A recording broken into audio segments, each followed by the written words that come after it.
Hi friends, నమస్తే అండి. పెసర పునుకులు పులుసు ఎలా తయారు చేసుకోవాలో చూపించేస్తా. పెసర పునుకులు అయితే నేనేం వండలేదండి. మాకు కాకినాడలో స్ట్రీట్ ఫుడ్ చాలా ఉంటుంది. స్ట్రీట్ ఫుడ్లోనే పెసర పునుకులు ఫ్రెష్గా వేస్తూ ఉంటారు అక్కడ. అయితే మేము తీసుకొచ్చి పునుకుల కింద పులుసు పెట్టుకుంటే ఒక కూర మనకి కలిసి వస్తుంది కదండి.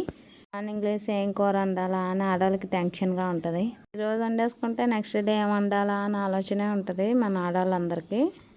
అండి, అందులో భాగంగానే మేము ఇలా పెసర పునుకులు తెచ్చుకుని పులుసు పెట్టుకున్నాము. ముందుగా దీనికి కావాల్సిన పదార్థాలు చూసేద్దాం. కాబట్టి అండి కంపల్సరీ మెంతులనే ఉండాలండి. మెంతులు, జీలకర్ర, కరివేపాకు, ఉల్లిపాయలు సన్నగా చాప్ చేసుకోండి. అలాగే 2 పచ్చిమిర్చి తీసుకోండి. అలాగే కొంచెం హోల్ గరం మసాలా పేస్ట్, చింతపండు నానబెట్టుకుని పక్కన పెట్టుకోండి. అలాగే ఒక టమాటా సన్నగా ముక్కలు చేసుకోండి. ఉంటే బెండకాయలు వేసుకోండి, ఉంటే ఆల్వేస్ నేను వేసేస్తూ ఉంటాను. ఇంకా ధనియాల పౌడర్ అండి. ఉప్పు, కారం, పసుపు అనేది కామన్ కదండి. ఇంకా చెప్పాలి అంటే అసలైనవి మన పెసర పునుకులండి.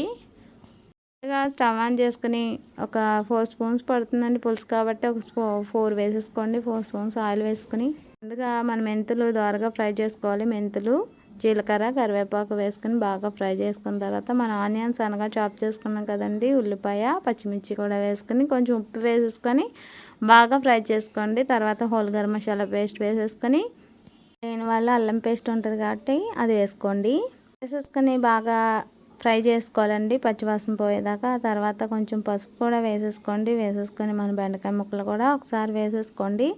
వేసుకొని అవి కొంచెం మళ్ళీ మగ్గుతూ ఉండగా ఒకసారి ఒక 5 మినిట్స్కి మన వెజిటేబుల్స్ అన్నీ యాడ్ చేసుకోవాలండి. ఆ తర్వాత మళ్ళీ మగ్గిన తర్వాత మన టమాటా ముక్కలు కూడా యాడ్ చేసుకోండి.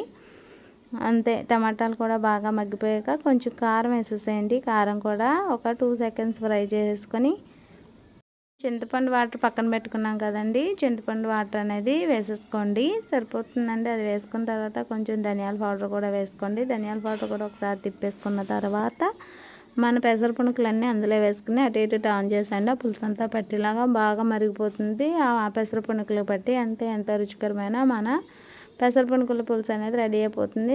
మధ్య మధ్యలో నేను తీసి చూపిస్తూ ఉంటున్నాను. మధ్య మధ్యలో అలా కలుపుకోండి, ఎందుకంటే లేకపోతే ఎక్కడిదక్కడే ఉండిపోతుంది. అంతా కుక్ అవ్వాలి కాబట్టి పునుకులకి ఆ పులుసు పీల్చుకోవాలి కాబట్టి ఇలా తిప్పుతూ ఉండండి. అంతే అండి, మన పునుకుల పులుసు అనేది రెడీ అయిపోతుంది. చాలా అంటే చాలా టేస్టీగా ఉంటుందండి. ఒకసారి వీలైతే కంపల్సరీ ట్రై చేయండి. ఇలా ఎక్కడైనా అమ్మితే మనం అస్తమానం వండలేమనుకున్న వాళ్ళు ఇలా బయట ఎక్కడైనా అమ్మితే ఐడియాగా తెచ్చుకుని వండుకోండి. నేనైతే బాక్స్లోకి సర్వ్ చేసేసాను. అంతే అండి. వీడియో కనుక నచ్చితే ప్లీజ్ అండి నా ఛానల్ని సబ్స్క్రైబ్ చేయండి. వీలైతే లైక్ చేయండి, షేర్ చేయండి.